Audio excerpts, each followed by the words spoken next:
opening statement, and we'll go to some questions. All righty. Good to see everybody. Everybody's got nice tans down here in Florida. It's good. Kind of an exciting time of the year. You know, I always say that in our sport, there's kind of check marks along the year of where you're at, and this is obviously one of them when it comes to spring meetings, to know that summer's right around the corner. We're getting back with our players and getting ready to go for the fall. So, like I said, it's good to see everybody. Sark, there's going to be a lot of talk about college football playoff. I know you're going to learn more about Yeah. it hopefully in the next couple of days. Do you have some sense of, like, here's what you've been in a couple, of what you think should maybe be the right number, or what are the things when you enter that conversation, when you enter those conversations that are sort of on your mind to learn or maybe provide some feedback? Yeah, What those things should be like going forward? I think, I've lived this life going all the way back to the early 2000s, right, when I was an assistant coach at USC, and we didn't have a playoff, and I think that I remember a year at SC, we had a great football team, and the way the computer spit it out in the end, I think LSU might have played Oklahoma, and we played Michigan in the Rose Bowl, and I think there were split champions that year. I think it was us and LSU were split champions, and then we grew into a 2-team playoff, and we grew into a 4-team playoff, and now we've grown into where we're at today. And I think at the end of the day, we all just want to put the best teams to have an opportunity to compete for a championship. And now more than ever, the length of the season, last year we played 16 games, and that was just to get to the semifinals. We would have been 17, right, to win a championship. And so the idea, I think we've all got to wrap our brain around. I don't know if we'll ever see an undefeated national champion again. If we do, that's a really good team because it's just so difficult. And it's difficult, yes, because of the quality of the opponents you play, but it's so difficult to stay healthy that long. I mean, you're going to have teams in years like we had last year where you lose your starting quarterback. And how do you respond to your quarterback being down? Or you lose both your left tackles. That happened to us last year. Or your left tackle, then your right tackle. And do you have the depth to endure? And so I think you're going to see teams more and more now, 2 losses, 3 losses, maybe even 4 losses that get in. Not very different than the NCAA baseball tournament of what that looks like. I looked at Vanderbilt, I think, as a number 1 seed. There was a point in the season they were 11-10, and now they're the number 1 seed in the baseball tournament. And so I don't know, and we kind of saw it in basketball this year with Florida and them winning the national. This idea of somebody's going to go 16-0 in college football, man, put a statue up somewhere of that team, because I just don't know if that's going to happen again. And so the idea that I think the powers that be are trying to get it right, I think is a good, healthy discussion. And I understand not everybody's on the same page right now. Hopefully we can get to that point to where that is, that we're giving the best teams the opportunity to get into that playoff, because that's really what it is. It's a playoff.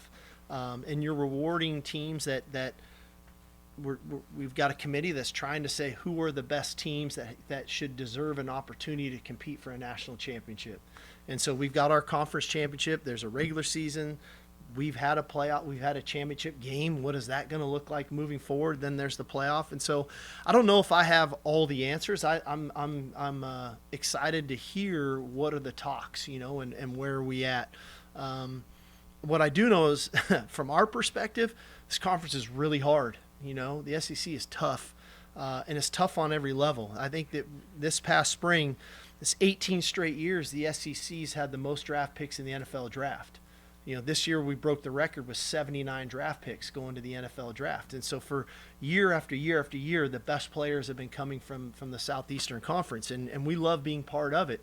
But I surely don't want to punish our teams for playing quality opponents week in and week out, and then all of a sudden you look up and it's 2 years in a row the SEC hasn't had a team in the national championship game. That doesn't make sense all the time, right? And so we got to make sure that we've got enough opportunities to compete for national championship.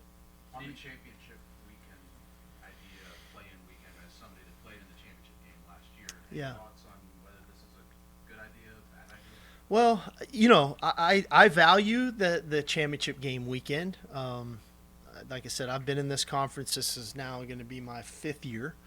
3 as an assistant and now 2 as a head coach. And it means something to win an SEC championship. And anybody that tells you it's diminished, they're lying. It means a lot. It means a lot in our building, and I'm sure in everybody else's building, to those players. And so I think one of the challenges of that is, in a lot of other sports, they have a regular season champion and then they have a conference tournament champion. We don't have that in football. Last year we were a 7-1 team at the end of the regular season. I think Georgia was 6-2, and there was a few 6-2 teams. And then we played Georgia and we got beat, and Georgia was the conference champion last year. And so what is that going to look like moving forward? Are we just not going to have a conference champion? Or are we going to have a regular season champion and that's it? How is this all going to play out? But I also looked at it from our fans' perspective. That was a lot on our fans, to say, we're going to go to Atlanta and play a conference championship game. Then we had to play the first round of the playoffs, and then we had to go back to Atlanta for the Peach Bowl.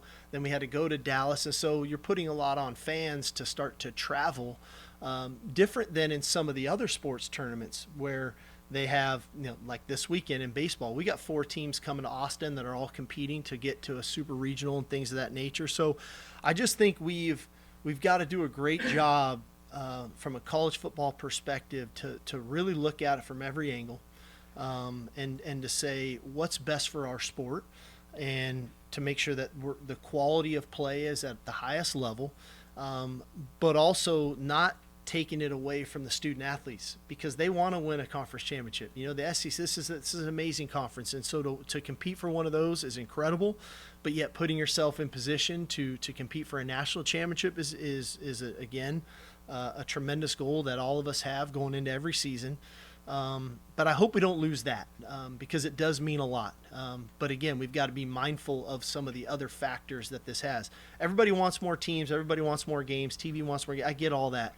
But let's not lose sight of some of those things that we got into this sport for a long time ago that still mean a lot to a lot of us that are involved. Steve, do you feel like team coaches are pretty united in wanting one transfer portal window, and that being January? I don't know the exact timing of when that should be. I do think we're all in agreement that one transfer portal would be beneficial. Again, we're team builders. That's what we do, right? And it's hard to build a team when you've got 2 different portals and you're not sure who's on your team, who's coming, who's going, and you do your best to build a culture to where hopefully you can retain those players and bring in some good players. And again, we've all benefited from that. But I think if we can uniform that a little bit, at some point in spring, I think would be helpful. What that exact time is, I don't know yet. I do know from my perspective, for 2 years now, have been in the playoffs, the back-to-back years, that December portal window was brutal, where we had, I think, 9 guys go in and then 10 guys go in the next year while we were still playing in the college football playoffs. And that was very difficult. So I'm definitely an advocate for that portal being after the playoffs are done. But when in spring, when does that occur? I don't know yet. Is May better? I don't know, because you want to start building that team too, right? And May seems kind of late. Like I said, I think somewhere in spring is probably the right timing. What does that look like? Is that late January? Is that February? Is that March? I don't know. What does that exactly look like? And I haven't heard everybody's thoughts on that. And that's what these meetings are for, is to try to figure that out. That might spur some thoughts for me and maybe others of some feelings that I have on the issue. Coach, you obviously have a really high-profile program. You coach a lot of great players, but I don't know, can you insulate a player these days? And just speaking on Arch, I mean, there's been so much publicity and build-up now to the role he's going to play. How do you manage that, or do you manage that? I know when Peyton was at Tennessee, I think he had some help with that sort of thing. Yeah, I don't know if you can insulate it. Not anymore. I don't know if when Peyton was around, I don't know if there were cell phones and all those things, right? So it's a little different time and a little different era than what our guys operate in now.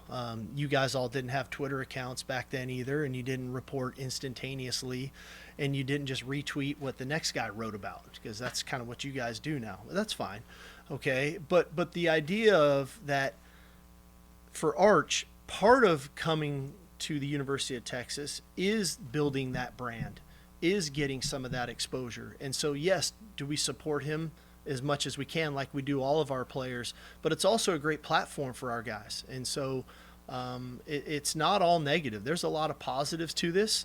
But at the end of the day, for a guy like Arch in this instance, I want to make sure that he enjoys this experience too, right? Here's lifelong dream, right, of being the starting quarterback at the University of Texas. Now it's his opportunity. I want to make sure that he has a great experience. Part of that is the exposure. Part of that is protecting him and putting some guardrails up on that so that he can enjoy the experience. Steve, Time for when you two last built, ones, when you guys. built this program, I know you worked under Saban and you worked under Pete, but you also had a lot of conversations with NFL coaches. How important were those conversations in you doing what you do now, the OTA style scheduling and the way you're running it? Yeah, we've definitely tried to. I've been fortunate. I think in our era of coaching, you could probably say, Nick Saban, Pete Carroll are two of the top 3, maybe 4 coaches in my era of a young coach growing up in our profession. And so I was very fortunate that way. So I've got, great experience that I definitely lean into. But I also think that we have to forever evolve, and we have to continually adapt to the new player, the new times, the new regiment, the new things that are put on our players' plates, and what's best for us. It's easy to do what you've done before. That's the easy thing to do, and sometimes it's more difficult to step outside of the box and to get a little bit uncomfortable and to maybe start to do things a little bit differently, having your team's best interest in mind. And that's what we've tried to do while we're here, all the while not losing sight of what's our foundation and what's our program built upon. And so we take a lot of pride in that of okay, where's college football headed? What does it look like in the NFL? And what are they doing now? And what does their product look like? And where do they feel like in the NFL they wish they could be a little bit better? And then how do we combine those two things to do what's best for us? We're still a developmental program, different than the NFL. We still, I had 21 high school kids in spring practice this year that are still trying to figure out, what is a stance, right?